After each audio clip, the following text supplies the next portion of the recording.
Bakal Capres Gerindra Prabowo Subianto dan Menteri BUMN Erick Thohir semakin menunjukkan kedekatan di hadapan publik ya. Setidaknya sudah 2 kali yang ditunjukkan kepada publik. Prabowo dan Erick bertemu dan digadang-gadang untuk berpasangan pada Pilpres 2024. Apakah sekarang Erick Thohir kembali masuk radar bakal cawapres? Apalagi setelah Timnas U22 sepak bola meraih emas, di mana kita tahu Erick Thohir yang juga adalah Ketua Umum PSSI. Sudah bergabung malam ini adalah Effendi Ghazali, pakar komunikasi politik yang juga saksi hidup keriuhan dan keramaian sepak bola kemarin yang ada Pak Erick Thohir di sana. Selamat malam Pak Ege, selamat malam Pak Effendi, selamat malam. Jadi terima kasih sudah hadir malam hari ini. Kita saya langsung tembak aja ya. Jadi kartu Erick Thohir ini hidup lagi atau memang tidak pernah padam? Jadi kalau yang dilihat kemarin bagaimana? Ini jawaban pertama-tama pada saat kita ngomong nih semua orang lagi breaking news. Jadi saya pakai baju merah putih 32 tahun nih ya. Kita menunggu langsung ke pertanyaan itu. Apakah kartu Erick Thohir hidup lagi atau tidak? Nah, saya mau mengatakan begini, kan dalam selang waktu berapa lama nih? Setahun? Ya. Kan kartu Erick Thohir hidup terus kan?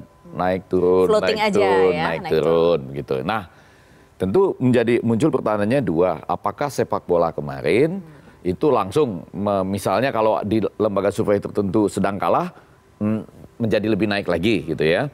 Kalau hidup sudah tetap hidup gitu ya kan? Hidup tetap nah, hidup, yang kedua, apakah ada suasana, kalau kebetulan saya ada di situ, suasana di sana yang seperti memberikan semangat, jujur saja ada satu kali teriakan di lapangan itu. Satu kali, Erick Thohir, ada itu. Ada satu kali di situ. Nah, tapi poin yang ketiga, sebetulnya ini sepak bola akan dirayakan sebagai euforia, membanggakan memang. Iya, betul. Menunggunya 32 tahun, tapi ke depannya dia tinggal berkesan itu berapa lama. Walaupun politik tidak bisa dipisahkan dengan sepak bola. Dilma Rousseff, presiden Brazil itu, kena impeach di tahun 2016 itu, karena apa? Kata orang atau analis, karena Brazil kalah sama Jerman 7-1 di Piala Dunia 2014. Nah, pada bagian lain George Weah jadi presiden tuh. Ya. Di Liberia. Nah, kita lihat apakah pada hari ini kartu Erick Thohir hidup lagi? Seminggu ini hidup lagi, menurut saya pasti ya. Jadi kalau Anda lakukan survei dalam minggu ini, pasti naik. Saya yakin Erick Thohir akan naik. Pasti dikaitkan, walaupun sepak bola bukan sesuatu yang instan. Betul. Kita harus mengatakan berkali-kali, prestasi 32 tahun ini diperoleh oleh siapa? Ya, terima kasih Bapak Erick Thohir, tapi ada Iwan Bule juga. Betul. Prosesnya sudah lama. Kemudian exco baru maupun exco lama. Bahkan seluruh pelatih klub mulai dari desa sampai ke Liga 1 kita. Para supporter juga yang kemarin datang ke sana, totalnya saya itu ditugaskan bagi-bagi tiket. Jadi seperti dalam tanda petik calo tiket. Beneran tentu. Jadi diminta oleh teman-teman yang ada di situ membagikan, totalnya itu kami bagikan ada 10 orang, kita bagikan kira-kira pertama itu 500, 800, sekitar 5.000. Untuk support di sana kan? Untuk support yang datang di sana aja. Tapi kita nggak bisa bilang mereka datang karena Erick Thohir, nggak bisa. Ya. Tapi kalau Anda melakukan survei pada hari-hari ini, maka Erick Thohir akan naik. Nah, lain kalau pertanyaannya, bagaimana Erick Thohir misalnya dekat dengan pemain? Ya kan? Nah itu tentu sisi yang lain lagi. Itu sisi yang lain. Tapi sekarang begini, kalau kita bicara tentang politik, Pak Effendi, dari yang saya pahami, apalagi dari komunikasi politik yang Anda selalu berikan kepada saya, ilmunya pada saat itu adalah selalu tentang momentum. Betul. Dan bagaimana menjaga momentum. Apakah sekarang sudah mulai dimanfaatkan momentum itu? Nah, pertanyaannya adalah, setuju Putri, ini luar biasa nih.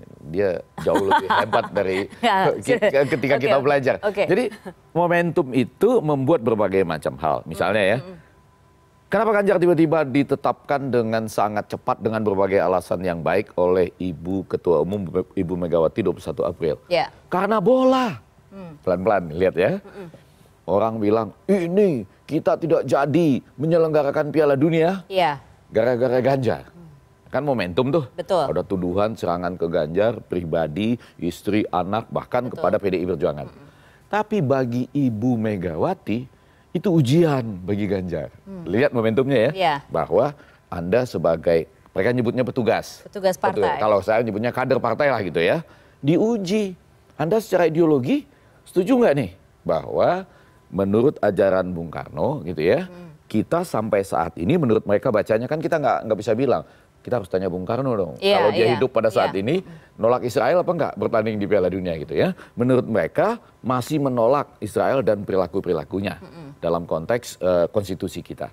Nah, Ganjar diuji pada waktu itu. Iya, betul. Dan ternyata dia lolos dengan gemilang. Oke. Jadilah dia percepatan momentum yang digunakan bagi Ganjar. Bagi Ganjar. Nah, sekarang momentum ini bisa digunakan atau tidak? Bisa. Bisa ya. Mau contoh tadi? Itu menarik loh lihat. Ada grafisnya, sekarang ada grafisnya. Oke. Ini ada grafisnya dari LSI kalau tidak salah. Tapi ini bulan April ya. Coba kita lihat dulu. Iya, ada di belakang dia lebih jelas. LSI 12 sampai 17 April. Erick Thohir berada di posisi 78 ya. Di posisi 82,1%. Pertanyaan tertutup ada 10 nama. Tapi kalau misalnya kita lihat ini yang terbaru, saya lihat dari Carta Politika yang terbaru, Pak Effendi. Jadi Erick Thohir masih masuk radar, posisinya di kelima di bawah AHY dengan 9,2. Tapi memang ini hanya cawapres. Jadi itu berbeda. Itu berbeda kan betul. Kalau Anda tanya terbuka ataupun Anda bikin 10 nama. Tapi itu elektabilitas calon presiden berbeda dengan elektabilitas calon wakil presiden. Kalau misalnya di sini lihat dari posisi cawapresnya, belum bisa. Menurut saya ini nggak bisa. Kalau yang kebetulan di belakang kita nggak bisa. Tapi yang Carta mungkin bisa. Karena gini, inilah pemilu presiden 14 Februari 2024 nanti, yang mana siapa yang dipilih sebagai wakil presiden, itu sangat menentukan. Ikut menentukan ya? Jauh lebih menentukan ketimbang, tentunya kita memperbandingkan 2014-2019. Kalau 2019 sama dengan 2009. Ketika presiden petahana itu kuat. Ya, memperpanjang masa jabatan, mau sama siapa aja. Malah ada yang dengan benda-benda gitu ya waktu itu. Saya nggak mau nyebutin lah gitu. Tapi pada 2004 sama 2014 kan beda. Nah, sama dengan sekarang. Sekarang ini secara lebih khusus nggak ada yang di atas 30%. Coba aja lihat ini ya. Nah, belum ada di atas 30% sehingga posisi dari calon wakil presiden itu menentukan. Nah, sambil membaca ini, yang menarik tadi adalah berita yang ditampilkan oleh CNN ini, itu menarik yaitu apa? Tiba-tiba pertemuan. Ini sudah menang di sana, langsung datang pertemuan dan menyampaikan bahwa Prabowo lah yang mengucapkan selamat pertama kali. Walaupun pada saat yang sama sebetulnya ada juga telepon dari Ganjar ke Indra Safri dan Pak Sumarji sebagai manajer.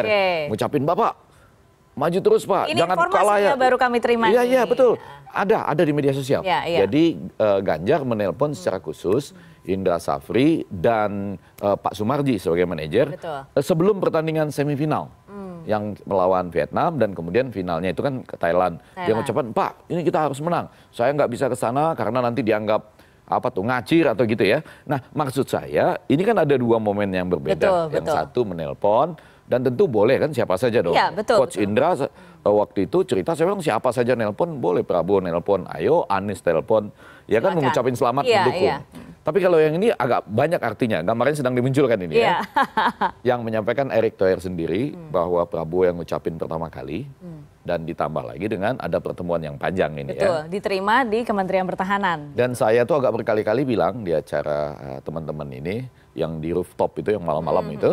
Ada perspektif, saya bilang sampai hari ini saya percaya bahwa pasangan Prabowo dan Erick Thohir itu adalah salah satu pasangan yang sulit dikalahkan, tapi pada saat yang sama kita kan belum tahu Ganjar dengan siapa gitu, atau Anies dengan siapa gitu. Oke, jadi kalau menurut Anda ini tidak ada ganjalan atau di depan ada apa ganjalannya sampai sekarang belum diformalkan?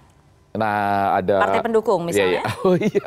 Betul. Jadi ada tadi kebetulan pada saat yang sama teman-teman CNN memunculkan itu Muhaimin Iskandar. Karena ada godaan lain di tengah-tengah yang kita pernah dengar. Kenapa enggak Golkar sama PKB ini mencalonkan aja sendiri? Yaitu misalnya Airlangga, Caimin atau siapapun yang dicari nanti. Tujuannya sederhana, demi mendapatkan yaitu suara yang lebih besar yang disebut kotel efek ekor jas dari pemilihan yang serentak untuk sekedar menang lebih banyak di parlemen. Betul. Ya, karena, itu targetnya partai politik. Iya, karena ikut siapapun, kalau mereka nggak sebagai capres dan cawapres, kan nggak langsung dapat efek ekor jasnya gitu. Nah, kalau begini mereka dapat efek ekor jasnya, ingin mengalahkan atau memperbaiki posisi di DPR. Nanti kalau ditanya oleh Presiden misalnya, kenapa demikian? Kan nanti kami akan backup sepenuhnya di DPR. Kami akan dukung sepenuhnya di DPR. Nah, hati-hati kalimatnya menjadi begini. Nggak apa-apa nih kalau saya bicara apa adanya. Saya pernah dengar soalnya, kalah ataupun menang, kan masih dapat 4 menteri.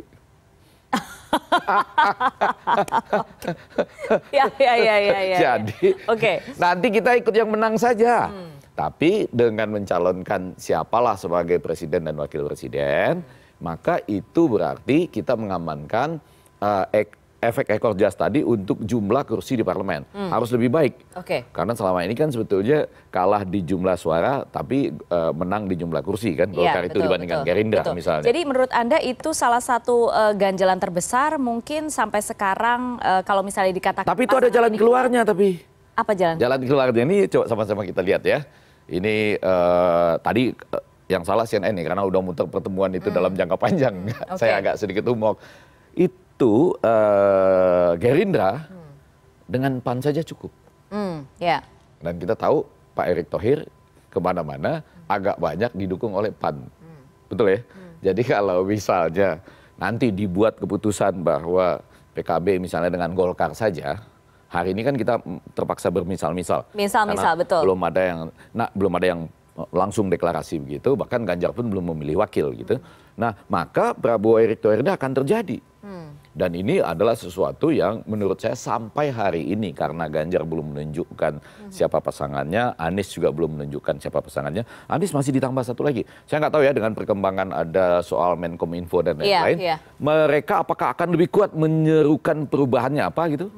Kan barusan pertemuan hanya itu kan. Iya, baru tadi malam pertemuan kalimatnya itu adalah menurut kami keadilan harus lebih diperjuangkan. Nah, tapi apa rakyat realnya belum. Rakyat nggak anu tuh kalau didengar keadilan harus diperjuangkan. Dari dulu kan begitu. Apa dong gitu. Ya kan? Nah, jadi kalau dikembalikan ke sepak bola, ini kebetulan ya, saya nggak tahu entah kenapa pengaturan jadwal euforia ini nggak akan terlalu panjang. Yaitu karena pemain ini sudah terlalu lama training center, berlatih bersama, bulan puasa juga tidak dengan keluarga, maka mereka besok akan diarak, rakyat akan tumpah ruah, sesudah itu pulang ke daerah masing-masing. Dan apakah itu menjadi momen yang baik untuk digunakan oleh Ketum PSSI? Yang harus dipertahankan adalah pemikiran, jadi gini, konsep yang harus dipertahankan itu momentum tadi nih, teorinya Putri sebetulnya. 3, 1, bagaimana mempertahankan ini di recall-nya masyarakat sampai muncul di survei-survei sebelum dipasangkan, gitu ya, itu 1. Tapi yang kedua, yang lebih penting, kita tentu belum pernah dengar suara Prabowo tentang sepak bola. Memang belum lama bertemu dengan Zainuddin Amali untuk menyekolahkan anak-anak muda hasil dari turnamen Prabowo Cup untuk sekolah ke Qatar. Tapi kan nanti kita dengar lagi Ganjar itu bicara bolanya bagaimana. Setelah kemarin sempat ribut dengan tidak jadi Piala Dunia. Betul. Siapa tahu menjanjikan 2025 kita akan melaksanakan Piala Dunia U17. Kabar baiknya itu adalah Gianni Infantino, Presiden FIFA itu di Kigali mengatakan Piala Dunia U17 itu bisa dilaksanakan setiap tahun sekarang. Jadi Indonesia kalau dijanjikan oleh salah satu calon presiden, momennya bisa. Momen kita melaksanakan di 2025 siapapun yang terpilih, tapi melaksanakan bersama dengan Singapura. Jadi kalau Israel masuk pun, ya Anda main di Singapura, misalnya gitu. Jadi apa programnya kita belum dengar. Sama yang ketiga, tentu saja Erick Thohir harus menunjukkan bahwa dia kan baru terima tongkat estafet dari Iwan Bule. Orang kan bilang nggak bisa dong tiba-tiba cuma Anda. Tapi apa hal-hal baru, nanti sudah mulai terlihat di beberapa televisi beliau berbicara apa yang dia buat untuk timnas sehingga bisa menjawab 32 tahun kerinduan medali emas ini. Nah itu yang pendekatan ilmiahnya, bagaimana dia memberikan tambahan-tambahan mulai dari fasilitas, kemudian juga perhatian dan cara untuk tetap perang sampai akhir di lapangan gitu. Bahwa bola ini kemudian banyak yang kemudian melihat ini sebagai alat politik seorang Erick Thohir. Anda setuju atau tidak setuju? Setuju karena begini, memang kalau dilakukan, sudah ada yang melakukan survei ya, itu bahwa orang yang cinta bola di Indonesia itu 69%. Kalah dari beberapa negara lain. Tapi kalau Anda kalikan 69% kali 275 juta, maka kita adalah pencinta bola nih. Cinta bener nih ya, bukan cuma sekedar iya seneng-seneng, tapi ini cinta betul nih. Mereka akan tumpah ruah ke lapangan, kalau kalah sedih dan segala macam itu 69%. Kali 275 juta, itu berapa coba? Kalau Anda bayangkan sebagai pemilih, itu saja sudah melewati jumlah suara yang diperoleh oleh calon-calon presiden Indonesia dalam beberapa pemilu presiden menurut saya. Jadi momentum ini, lagi-lagi tadi Putri, 3 jawabannya. Apakah momentum ini bisa bertahan lama?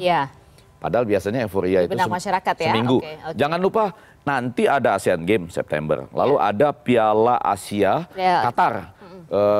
Januari, Februari 2024 Piala Asia. Kita kebetulan di pool yang paling berbahaya. Tapi kalau misalnya itu momennya bisa kejadian lagi dan itu menjelang Januari. Misalnya mau bisa tapi ada 2 tahap. Enggak, yang kita bicarakan malam ini kartu cawapres. Jadi penentuannya kan tentu sebelum September, sebelum pendaftaran pada 19 Oktober. Kurang lebih gitu. Nah, momentum itu bisa dipelihara atau tidak. Tapi ini pasangan terkuat kalau menurut saya. Pasangan terkuat menurut Anda. Baik, terima kasih Pak Effendi Ghazali sudah bergabung malam hari ini di CNN Indonesia, Kanal Pemilu Terpercaya. Dan demikian Kanal Pemilu Terpercaya malam ini. Pastikan Anda mendapat update informasi terkini seputar pemilu dan Pilpres 2024 hanya di CNN Indonesia, Kanal Pemilu Terpercaya. Saya Putri Aidin Tias. Selamat malam. Thank you.